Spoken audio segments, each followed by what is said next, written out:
أعوذ بالله من الشيطان الرجيم أو كالذي مر على قرية وهي خاوية على عروشها قال أنى يحيي هذه الله بعد موتها فأماته الله 100 عام ثم بعثه قال كم لبثت قال لبثت يوما أو بعض يوم قال بل لبثت 100 عام فانظر إلى طعامك وشرابك لم يتسنه وانظر إلى حمارك ولنجعلك آية للناس وانظر إلى العظام كيف ننشزها ثم نكسوها لحما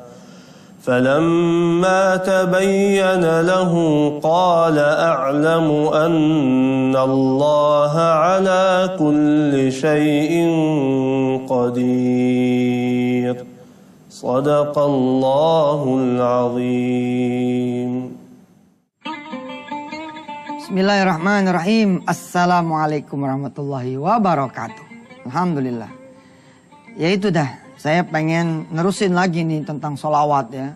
Juga tentang Rasulullah SAW. Tapi kita harus berpindah tema agar kaya tema kita dengan tema-tema yang lain. Tapi saya punya solusinya buat pemirsa semua ya. Solusinya adalah narsis dikit nih ya. Saudara follow Twitter saya Yusuf_Mansur. Lalu saudara intip Facebook saya Ustadz Yusuf Mansur. Saudara kemudian juga rajin-rajin mengklik www.yusufmansur.com. Saudara kemudian menjadi agen buku, agen DVD. Nanti kita kemudian bersama-sama membuat off-air ya, dalam bentuk seminar, bentuk taklim, bentuk tausiah, atau yang sedang kita rencanakan jalan-jalan, sambil kemudian membahas apa yang belum dibahas di Wisata Hati Antv. Yang belum dibahas banyak nih, diantaranya apa? Kiamat. Kan dulu janji tuh saya mau ngasih materi tentang kiamat kan. Tapi setelah dipikir-pikir lagi, ini sudahlah, nanti ajalah pembahasan tentang kiamat. Saya mohon maaf karenanya. Terus apalagi macam-macam sholawat.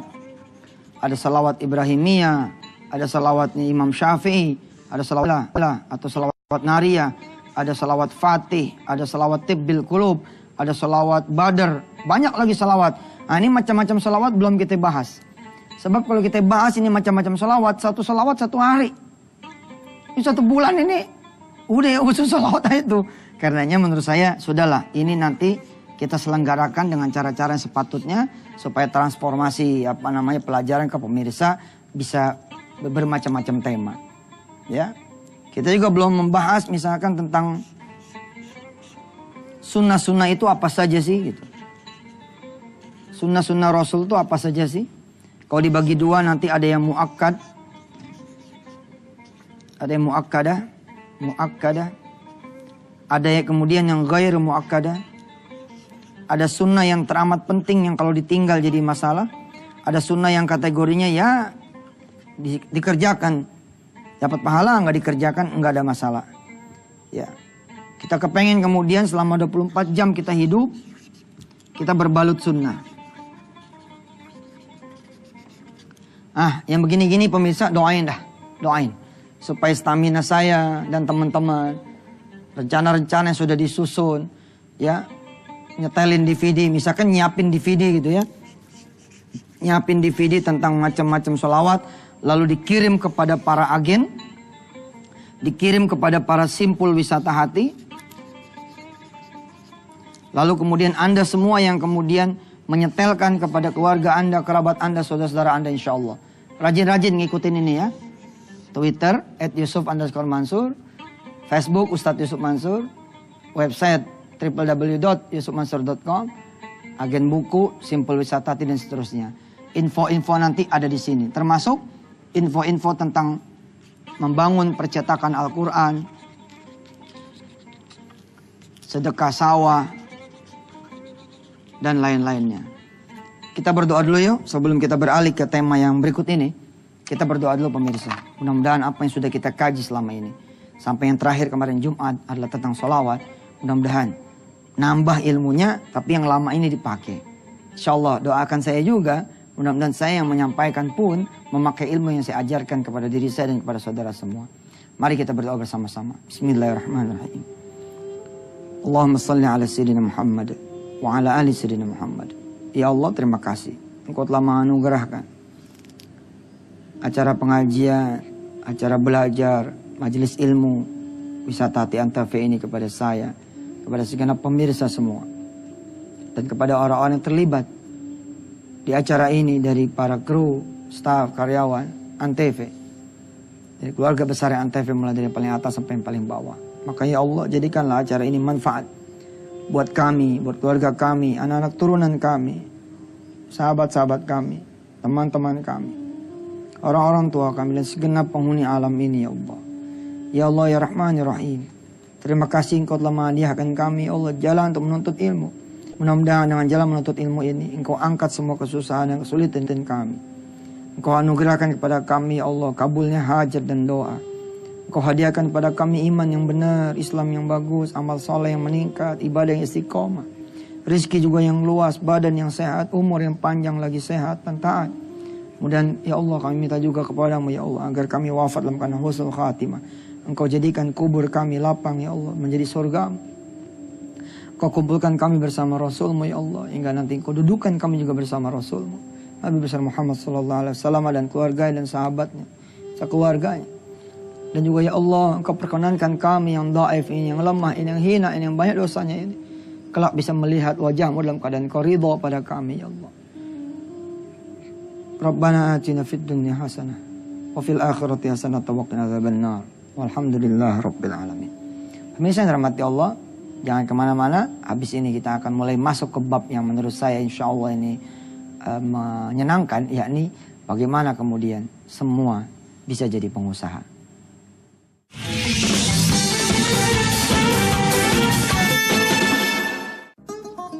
Kembali lagi bersama Yusuf Mansur di Wisata Hati Antv. Di bagian pertama ini,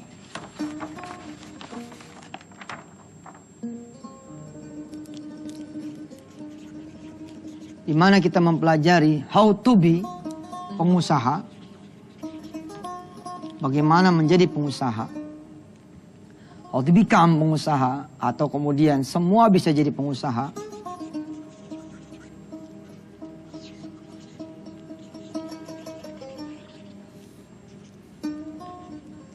Di bagian yang pertama ini saya ingin mengingatkan bahwa tidak ada kedudukan yang lebih baik antara pengusaha dan pekerja kecuali mereka yang bertakwa kepada Allah Subhanahu wa taala. Artinya tidak benar kalau kemudian menjadi pengusaha itu lebih baik daripada jadi pekerja. Itu kalimatnya masih ngeblur. Harus ada komanya gitu. Menjadi pekerja yang saleh akan jauh lebih hebat daripada pengusaha yang tidak saleh. Menjadi pekerja yang rajin sholat malam, sholat duha, senang berbakti kepada orang tua, senang berderma kepada sesama, lebih baik daripada seorang pengusaha yang tidak ingat kanan kirinya, tidak ingat keluarganya, tidak ingat orang tuanya, tidak ingat kepada Allah dan Rasulnya.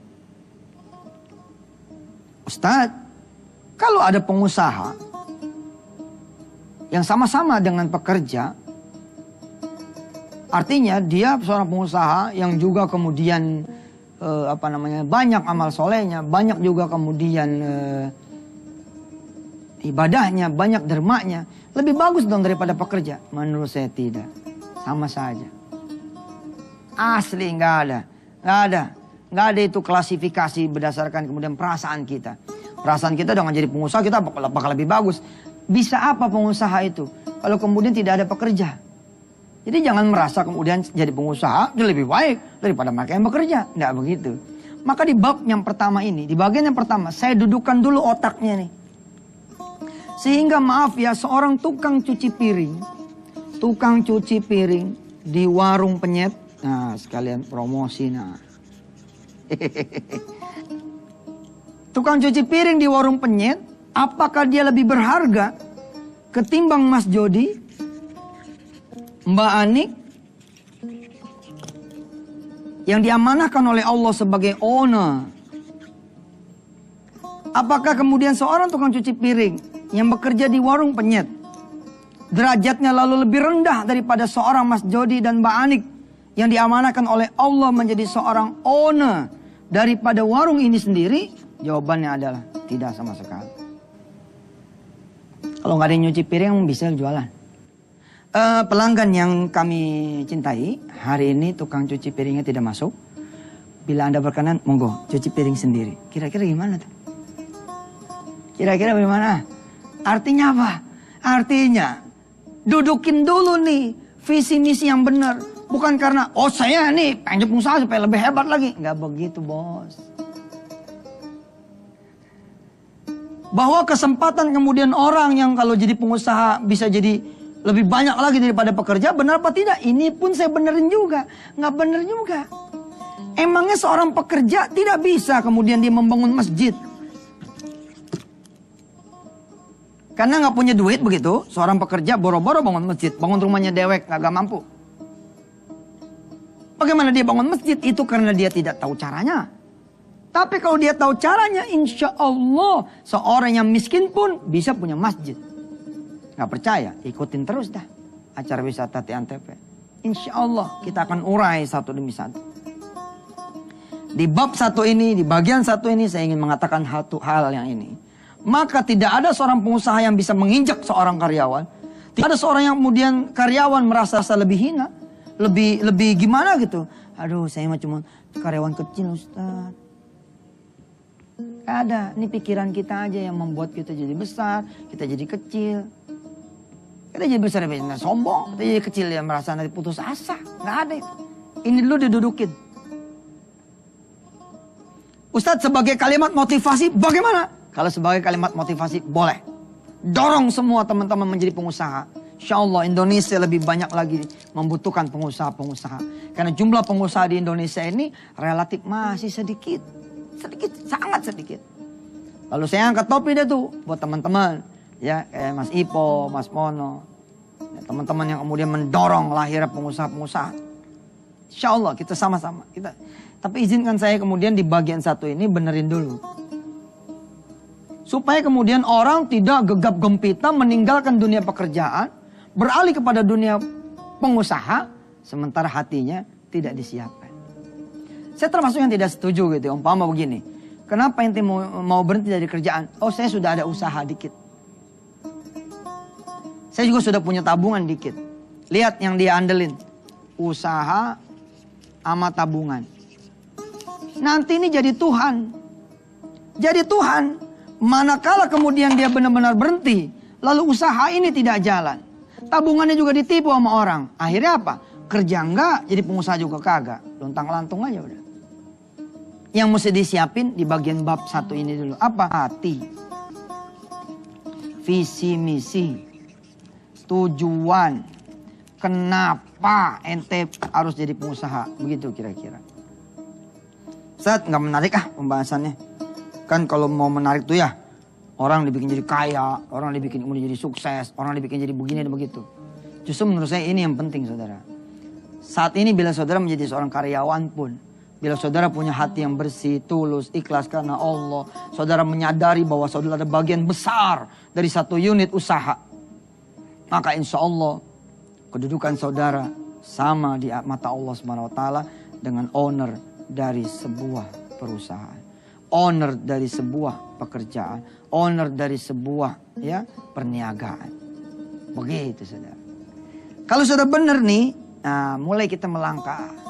Tapi saya pengen tetap usaha, saya kan pengen perbaikan diri. Iya saya bilang, iya perbaikan diri maksudnya bagaimana? Kalau cuma pengen beli mobil, nggak usah jadi pengusaha juga bisa punya mobil.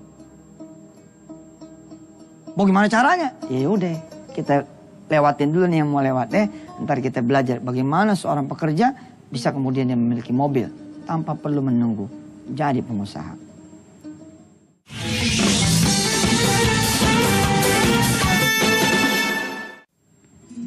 Bismillahirrahmanirrahim. Pemirsa, Rasulullah bersabda, khairukum atau khairun nas anfa'uhum linnas.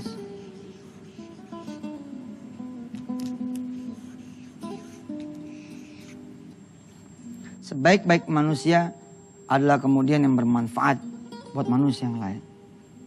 Jadi saya termasuk yang mengatakan bahwa kalau menjadi pengusaha dengan niat pengen kaya, aduh mas, ente jadi pekerja juga bisa kaya, beneran. Tapi kan saya pengen punya mobil Ustaz. Kalau saya jadi pekerja dari mana judulnya saya punya mobil? Ente tuh udah miskin, Tuhan ente pekerjaan lagi, makin payah kan. Orang miskin pengen punya mobil, udah belajar kan di wisata antv, gimana caranya? Sholat dong 2 rakaat. Ya Allah saya sholat duha nih, saya pengen mobil. Biar hujan kagak hujanan, panas kagak kepanasan. Biar saya bisa bawa orang tua saya pergi pulang kampung. Kapan aja dia mau jalan di jalan, saya siapin tuh kuncinya, mau sama sopirnya, sama bensinnya, sama ongkosnya. Allahu Akbar. Insya Allah tibang mobil, showroom juga Allah kasih. Pengen rumah. Lalu Anda jadi pengusaha, lalu Anda berpikir Anda bisa jadi punya rumah. Ketahuilah saudara, berapa banyak pengusaha di negeri ini yang kehilangan rumahnya. Rumahnya diambil sama Allah SWT, disita sama bank, digade sama rentenir dan seterusnya. Sama penyakit, diambil sama rumah sakit. Artinya pemirsa, nawaitu kita pengen jadi pengusaha, benerin dulu. Pengen apa? Di antara yang bener adalah, saya pengen mergiin haji emak saya. Bener tuh. Dan pengen mergiin haji emaknya karyawan-karyawan saya. Nah buntutnya ini nih, kalau kita jadi pekerja gimana? Ya tetap saja menurut saya punya sama gitu loh peluangnya gitu. Membedanya buntut-buntutnya ini. Kalau karyawan kan gitu. Kalau karyawan bedanya begini. Saya pengen mergiin haji emak saya dan pengen mergiin haji emaknya teman-teman saya. Ah boleh juga begitu. Artinya apa? Artinya pemirsa, di episode 1 ini please kita dudukin dulu. Tidak ada yang lebih mulia daripada yang lain kecuali karena derajat ketakwaan pada Allah Subhanahu wa taala. Khairun nas anfa'uhum linnas. Saya pengen jadi pengusaha Ustaz. Kenapa? Saya pengen ngajak sebanyak-banyaknya orang kampung saya bekerja. Saya pengen ngajak saudara-saudara saya sebanyak-banyaknya bekerja. Saya pengen kemudian menjadi wasilah rizki dari Allah Subhanahu wa taala yang saya alirkan kepada kanan dan kiri saya. Saya pengen subhanallah, mudah-mudahan Allah Subhanahu wa taala menjadikan saya manfaat buat ibu saya, orang tua saya, adik-adik saya. Wah, itu dia baru cakep tuh. Kenapa ente pengen jadi pengusaha? Pengen kaya Ustaz. Aduh. Ustaz, emang gak boleh pengen jadi kaya? Asli boleh. Asli boleh. Tapi kalau kemudian itu yang menjadi nomor 1, saya khawatir pemirsa. Khawatir, asli khawatir. Saudara gegap gempita masuk ke ranah pengusaha, akhirnya malah menjadikan saudara miskin kuadrat. Udah mah Anda gak punya apa-apa gitu ya, Anda malah jadi punya utang. Keadaan ini yang saya tidak inginkan. Insya Allah ya, kita akan bahas tema berseri tentang semua bisa jadi pengusaha dan apa manfaatnya, dan mudah-mudahan Allah Subhanahu wa taala mendukung semua teman-teman di Indonesia yang terlibat aktif menjadikan semua orang-orang Indonesia menjadi pengusaha. Di antaranya boleh saya sebut sahabat-sahabat saya, Mas Ipo, Mas Mono, Mas Jody, Mas Jamil Az-Zaini dan kawan-kawan yang lain yang kemudian mendorong Indonesia untuk memiliki lebih banyak lagi pengusaha. Tentunya pengusaha yang saleh soleha, pengusaha yang kemudian tidak mau harta yang haram, pengusaha yang tidak mau maksiat di jalan Allah, pengusaha yang kemudian paham aturan halal haram, pengusaha yang tahu akhlak, etika, pengusaha yang kemudian juga bisa menghidupkan malam-malamnya dengan qiyamul lail, pengusaha yang bisa kemudian mengawali paginya dengan duha, pengusaha yang kemudian bisa menegakkan sunnah-sunnah Rasulullah sekuat tenaganya dia. Dan kemudian menjadi wasilah buat orang-orang yang lain ikut kemudian menuju Allah Subhanahu wa taala. Pemirsa yang dirahmati Allah, sekali lagi, di episode pertama ini mungkin mengecewakan buat saudara semua. Oh kalau begitu mah terlalu abstrak Ustaz. Baik, menurut saya kita jangan selesai sampai di sini ngajinya. Besok kita terusin lagi, kalau ada panjang umurnya, dikasih sehat oleh Allah Subhanahu wa taala, mudah-mudahan. Saya berani ngomong begini ya, insya Allah. Besok saudara ikutin pengajian yang besok nih, hari Selasa ya. Hari Selasa betul. Lalu kemudian saudara ikutin betul. Asli saudara. Saudara bisa jadi pengusaha. Karena gampang jadi pengusaha itu. Asli gampang. Pengen tahu bagaimana? Tunggu aja besok. Masih di Wisata TNTV. Mari kita tutup pengajian kita dengan sama-sama mengucap ya doa kafaratul majlis. Subhanakallahumma wa bihamdika asyhadu an la ilaha illa anta nastaghfiruka wa natubu ilaik. Wassalamualaikum warahmatullahi wabarakatuh.